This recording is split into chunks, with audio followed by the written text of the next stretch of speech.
दोस्तों आज हम आपको बताने वाले हैं एसआईपी में क्या पैसा डूब सकता है। दोस्तों यदि आप म्यूचुअल फंड में एसआईपी के माध्यम से इन्वेस्ट करना चाहते हैं, लेकिन दोस्तों आपके मन में बहुत सारे सवाल चलते हैं, जैसे एसआईपी में क्या पैसा डूब सकता है, एसआईपी में कितना रिस्क होता है, मार्केट गिरने पर हमें एसआईपी जारी रखनी चाहिए, बंद कर देनी चाहिए, एसआईपी हमें कितने साल की करनी चाहिए। दोस्तों इसी तरीके के लोगों के मन में बहुत सारे सवाल रहते हैं। तो दोस्तों आज के इस वीडियो में हम आपको इस टॉपिक के बारे में ए टू जेड जानकारी देने वाले हैं, ताकि आपके सारे डाउट क्लियर हो सकें और आपके अच्छे से समझ में आ सके। और दोस्तों इस वीडियो में हम आपको एक ऐसा डेटा भी दिखाने वाले हैं जिसको देखकर आप आसानी से समझ जाएंगे कि भैया एसआईपी में कितना रिस्क होता है, क्या आपका पैसा डूब सकता है कि नहीं डूब सकता। तो आइए दोस्तों शुरू करते हैं आज की वीडियो और इस टॉपिक के बारे में डिटेल्स में सारी जानकारी समझ लेते हैं। दोस्तों वीडियो शुरू करने से पहले मैं आपको एक पीडीएफ के बारे में बताना चाहूंगा जिसका नाम है एसआईपी फुल कोर्स, बिगिनर से एक्सपर्ट तक पूरी जानकारी, जैसे 500 रुपए से निवेश की शुरुआत, एसआईपी से करोड़पति बनने की रणनीति, रिस्क और मार्केट डर की आसान समझ, रियल लाइफ एग्जांपल के साथ कंप्लीट गाइड। दोस्तों यदि आप म्यूचुअल फंड में एसआईपी के माध्यम से इन्वेस्ट करना चाहते हैं, लेकिन दोस्तों आपको कुछ समझ में नहीं आता कैसे करें, कैसे सही म्यूचुअल फंड चुनें, कितना रिस्क होता है, सारी चीजें इस पीडीएफ के अंदर बताई गई। जैसे एसआईपी क्या होता है, एसआईपी कैसे काम करती है, एसआईपी के फायदे, एसआईपी में जोखिम कितना होता है, एसआईपी शुरू करने से पहले क्या जाना है, सही म्यूचुअल फंड कैसे चुने, एसआईपी कैसे शुरू करें, एसआईपी में कंपाउंडिंग की ताकत, एसआईपी कैलकुलेटर समझे, एसआईपी में आम गलतियां, top SIP strategy, SIP versus FD versus ID की तुलना, एसआईपी से 1 करोड़ कैसे बना, मार्केट गिरने पर क्या करें, tax rule in SIP, SIP बंद कब करें, एसआईपी से SWP strategy, financial freedom road में विद एसआईपी, एपीक्यू और यहाँ पे कंक्लूजन प्लस डिस्क्लेमर। यानी इस पीडीएफ के अंदर आपको 20 चैप्टर देखने को मिलते हैं, बिगिनर से लेकर एक्सपर्ट तक पूरी जानकारी।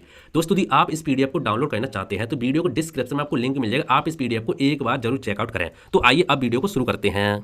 दोस्तों सबसे पहले हम बात करते हैं एसआईपी में क्या पैसा पूरी तरह आपका डूब सकता है, इसके बारे में समझते हैं। देखो दोस्तों, नंबर 1, एसआईपी में पैसा पूरी तरह डूबने की संभावना बहुत कम होती है, लेकिन नुकसान हो सकता है। यानी आपको यहाँ पे कुछ समय के लिए यहाँ पे नुकसान दिख सकता है, लेकिन आप कहें कि आपका पैसा पूरी तरीके से यहाँ पे डूब जाएगा, ऐसा असंभव है, अभी तक हुआ नहीं है। ठीक है, क्योंकि समझो, क्योंकि एसआईपी में पैसा म्यूचुअल फंड के जरिए शेयर मार्केट में निवेश होता है।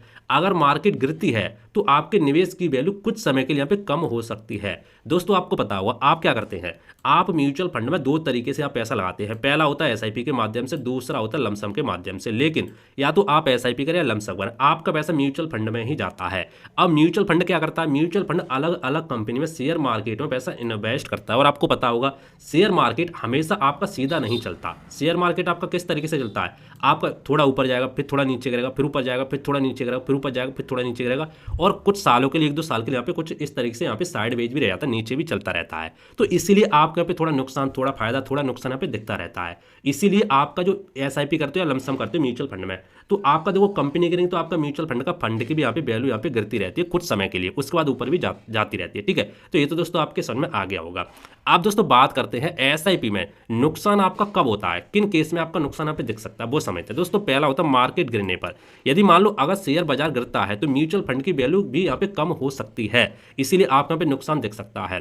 दूसरा होता है दोस्तों गलत म्यूचुअल फंड चुनने पर, कमजोर या खराब परफॉर्मेंस वाले फंड में निवेश करने से नुकसान आपका हो सकता है। यदि मान लो आपने कोई ऐसा म्यूचुअल फंड यहाँ पे चुन लिया है जो गलत है, जो सही रिटर्न नहीं दे पा रहा, जिसका फंड मैनेजर है अच्छा काम नहीं कर पा रहा, तो आपका पे नुकसान दिख सकता है। तीसरा केस दोस्तों हो सकता है कम समय में पैसा निकालने पर। जी हाँ दोस्तों, ये 3 ही केस होते हैं कम समय में पैसा निकालने पर। देखो दोस्तों एसआईपी लंबी अवधि के लिए होती है, कम से कम 5 से 10 साल के लिए तो आपको एसआईपी करनी ही चाहिए, कम से कम 5 साल के लिए तो करनी ही चाहिए। अब देखो 5 साल का निवेश यदि आप करते हो तो अगर जल्दी पैसा आप निकालते हो तो आपको नुकसान हो सकता है, तो आपको कम से कम 5 या 10 साल के लिए एसआईपी करनी चाहिए। यदि मान लो आप यहाँ पे 1 से 3 साल के बीच में आप एसआईपी करते हो सकता है जब आप यहाँ पे आपने एसआईपी स्टार्ट की तो 2 साल तक लगातार मार्केट यहाँ पे नीचे ही रहा, तो आपको वैसे यहाँ पे नुकसान दिख सकता है। इसलिए एसआईपी हमेशा लंबी अवधि के लिए यहाँ पे की जाती है। तो 3 ही केस होते हैं जिसमें आपका नुकसान हो सकता है, नुकसान दिख सकता है। लेकिन यदि आप यहाँ पे छोड़ देंगे, आप एसआईपी करते रहेंगे, आप यहाँ पे पैसा नहीं निकालेंगे, तो आपका जो नुकसान तो प्रॉफिट में यहाँ पे बदल जाएगा। कैसे बदलेगा, आगे मैं आपको एक डेटा दिखाऊंगा, उससे आपको और भी डाउट क्लियर हो जाएगा। तो डोंट वरी, बने रहे वीडियो में। अब दोस्तों बात करते हैं क्या एसआईपी में पैसा भी डूब सकता है, इसके बारे में समझते हैं।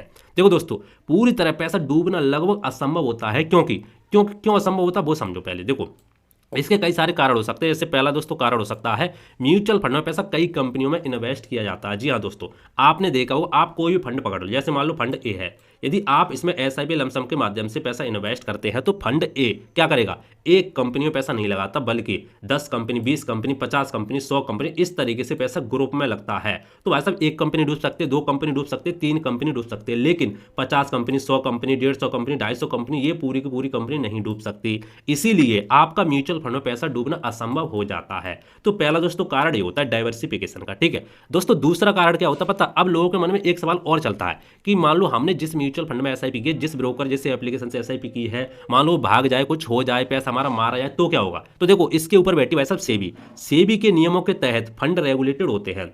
जो हमारा म्यूचुअल फंड होता है सारे के सारे यहाँ पे रेगुलेटेड, सारे सारे सेबी देखती है। जिस तरीके से बैंकों को आरबीआई देखती है, उसमें आरबीआई कोई घपला करता है, कुछ भी करता है तो आरबीआई उसको सजा देती है। इसी तरीके से यहाँ पे कोई म्यूचुअल फंड में घपला वगैरह कुछ नहीं कर सकता, पैसा मारा मूरी कुछ नहीं कर सकते, क्योंकि भाई साहब यहाँ पे बैठी सेबी। सेबी क्या होती है, सेबी एक सरकारी संस्था होती है। इसीलिए आप यहाँ पे रिस्क का केस यहाँ पे पूरा का पूरा खत्म हो जाता है, पैसा यहाँ पे डूबने का केस आपका पूरा का पूरा यहाँ पे खत्म हो जाता है। ठीक है, और दोस्तों हमारा नेक्स्ट होता है फंड मैनेजर। फंड मैनेजर पैसे को अलग अलग शेयर में डाइवर्सिफिकेशन करते हैं, लेकिन अगर पूरी मार्केट क्रैश हो जाए और लंबे समय तक रिकवर ना हो तो आपका भी बड़ा नुकसान हो सकता है। दिख सकता है नुकसान, जब तक आप उसको सेल नहीं करेंगे तब तक आपका नुकसान होगा नहीं, दिखेगा लेकिन होगा नहीं। तो दोस्तों आपके ये समझ में आ गया होगा म्यूचुअल फंड में एसआईपी करते हैं या लमसम करते हैं तो आपका पूरी तरह पैसा क्यों नहीं डूब सकता। तो ये कुछ कारण होते हैं, इसीलिए आपका पैसा पूरी तरह नहीं डूब सकता। ठीक है, अब दोस्तों बात करते हैं एसआईपी में जोखिम कम कैसे करें। आप एसआईपी के माध्यम से रिस्क कैसे कम कर सकते हैं। देखो दोस्तों, अगर सही तरीके से एसआईपी करें तो रिस्क काफी हद तक आपका कम हो जाता है। जैसे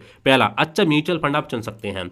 5 से 10 साल तक आप यहाँ पे निवेश करना ही चाहिए। मार्केट गिरने पर आपको एसआईपी बंद नहीं करनी चाहिए, बल्कि हो सके तो आप अपनी एसआईपी का अमाउंट यहाँ पे बढ़ा दें, क्योंकि आपको पता होगा इसके ऊपर मैंने प्रॉपर वीडियो बना के रखा है। भाई साहब मार्केट गिरने पर आपको एसआईपी किस तरीके से फायदा देती है, तो वो आप कर सकते हैं। और डाइवर्सिफिकेशन रखें। डाइवर्सिफिकेशन का मतलब ये है कि ऐसा नहीं, यदि मान लो आप 2-3 एसआईपी करना चाहते हैं तो आपने एक ही इक्विटी म्यूचुअल फंड के में एसआईपी कर दी, ऐसा आपको नहीं करना है। मान लो एक आप इक्विटी म्यूचुअल फंड की कैटेगरी में एसआईपी कर सकते हैं, दूसरी आप हाइब्रिड म्यूचुअल फंड की कैटेगरी में एसआईपी कर सकते हैं, तीसरी आप हो सकते हो डेट म्यूचुअल फंड की कैटेगरी में एसआईपी कर सकते हैं। आपको डाइवर्सिफिकेशन रखना अलग अलग। हो सकता है आप इंडेक्स में भी एसआईपी कर सकते हैं, निफ्टी 50 इंडेक्स में। ठीक है, इसमें भी आप कर सकते हैं। तो इस तरीके से आपको डाइवर्सिफिकेशन को जरूर ध्यान में रखना है। आइए दोस्तों, अब मैं आपको एक डेटा और दिखा देता हूं जिससे आपको और भी यहाँ पे डाउट क्लियर हो जाएगा। तो दोस्तों आप देख सकते हैं मैंने यहाँ पे निफ्टी 50 का डेटा निकाल के रखा, लास्ट 20 ईयर का पूरा डेटा, किस तरीके से मार्केट यहाँ पे परफॉर्म करती है। तो आप यहाँ पे ध्यान से देखेंगे, मैं सिंपली आपको 2000 से दिखाता हूँ। ये देखो ध्यान से देखना भाई साहब, आपको देखें 2000 से लेकर के 2024 तक मेरे पास डेटा है। आप यहाँ पे खुद निकाल सकते हैं, गूगल पे डालेंगे निफ्टी 50 लास्ट 20 ईयर डेटा, तो आपके सामने यहाँ पे निकल के आएगा। तो दोस्तों आप यहाँ पे ध्यान से देखेंगे, देखो आप हर महीने का देखना, 2000 में हमारा एनुअल जो साल का रिटर्न था वो कितना था, -14% था। यानी मान लो आपने 100 रुपये लगाए होते तो भाई साहब 14 और माइनस आपके 14 रुपये आपको कम दिखते। 2001 में आपका -16% था। 2 साल लगातार मार्केट हमारा माइनस में रहा है। इसीलिए कहा जाता है कि भैया आपको लंबी अवधि के लिए यहाँ पे एसआईपी करनी चाहिए। आप सोचेंगे 2 साल के लिए एसआईपी कर दी तो भाई साहब 2 साल में आपको नुकसान हुआ, देख सकते हैं। उसके बाद 2002 में देखेंगे आपका भी 3% का सिर्फ प्रॉफिट हुआ, सिर्फ 3% का। लेकिन जैसी 2003 आती है उसमें आप देखेंगे भाई साहब 71% का प्रॉफिट, कितने का, 71% का। देख रहे हो इस तरीके से हमारा मार्केट काम करता है, किसी साल गिरता है फिर बढ़ता भी, रिकवर भी काफी तेजी से करता है। इसी तरीके से आप देखेंगे हर साल का डेटा आप खुद यहाँ पे निकाल सकते हैं। देखो आप देखेंगे भाई साहब 2008 में हमारा मार्केट क्रैश हुआ था। आप देखेंगे ध्यान से 2008 में हमारा मार्केट -51% यहाँ पे क्रैश हुआ था, -51%। आपका आधा पैसा पे डूब जाता। उसी तरीके से आप देखेंगे कोरोना के टाइम पे आप देखेंगे 2022 वगैरह में, उसमें हमारा मार्केट यहाँ पे क्रैश हुआ था। तो इस तरीके से आपको कम रिटर्न देखने को मिलेंगे। ठीक है, इसी तरीके से आप यहाँ पे देख सकते हैं। और दोस्तों यदि आप इसका CAGR निकालेंगे ना, एनुअल पूरा यहाँ पे हर साल का CAGR, तो आपको 14 से 15% फिर भी हर साल रिटर्न आपको देखने को मिलेगा। अब दोस्तों मैं आपको यहाँ पे निफ्टी 50 का एक चार्ट दिखाता हूँ, वो आप ध्यान से देखना। ठीक सकते हैं, यहाँ निफ्टी 50 का ये चार्ट आ चुका है, इसको दोस्तों आप ध्यान से देखना। इस तरीके से आप ध्यान से देखेंगे, मैं आपको जूम करके और दिखाता हूँ। ये देखो आप देखेंगे हमारा मार्केट किस तरीके से आता है। देखो थोड़ा ऊपर गया, उसके बाद देखेंगे यहाँ तक गया 6000, हमारा 2008 में था 6000, निफ्टी 50 का डेटा 6000 था। उसके बाद देखें 2008 में कितना क्रैश हुआ, नीचे हमारा मार्केट गिरा है। ठीक है, 2.5 तक पहुंच गया, फिर देखेंगे थोड़ा ऊपर गया, फिर थोड़ा ऊपर, फिर नीचे, फिर थोड़ा ऊपर, फिर थोड़ा ऊपर नीचे। ठीक है, 2020 में देखेंगे कितना यहाँ पे क्रैश हुआ है, फिर ऊपर गया, फिर क्रैश हुआ, फिर ऊपर गया।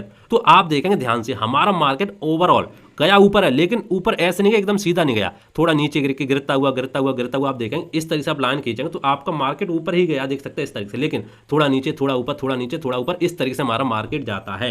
इसीलिए दोस्तों आपको एसआईपी हो गया, म्यूचुअल फंड हो गया, आपको कम समय में यहाँ पे नुकसान दिख सकता है। लेकिन यदि आप लगातार यहाँ पे इन्वेस्ट रहने देंगे, आप 5 साल, कम से कम 5 साल तक यदि आप पैसा इन्वेस्ट रहने देते हैं तो भी आपको यहाँ पे जो नुकसान था वो प्रॉफिट में यहाँ पे बदल जाता है। तो आप यहाँ पे खुद यहाँ पे डेटा निकाल सकते हैं ये सारी चीज़ों का। तो दोस्तों उम्मीद करता हूँ आज के वीडियो आपको पसंद आया होगा। दोस्तों यदि आपको इसको लेकर कोई डाउट है तो आप नीचे कमेंट कर देना, मैं आपको रिप्लाई देने का जरूर कोशिश करूंगा। और आपके ये भी समझ में आ गया हो एसआईपी में पैसा आपका डूब नहीं सकता, आपको थोड़ी समय के लिए नुकसान दिख सकता है, वो भी यदि आप यहाँ पे होल्ड करते हैं तो वो भी आपका प्रॉफिट में यहाँ पे बदल जाता है। क्यों नहीं नुकसान हो सकता, क्यों पैसा नहीं डूब सकता, वो मैंने आपको सब कुछ बता दिया। तो मिलते हैं इंटरेस्टिंग नई वीडियो में, तो जय हिंद, वंदे मातरम, बाय बाय।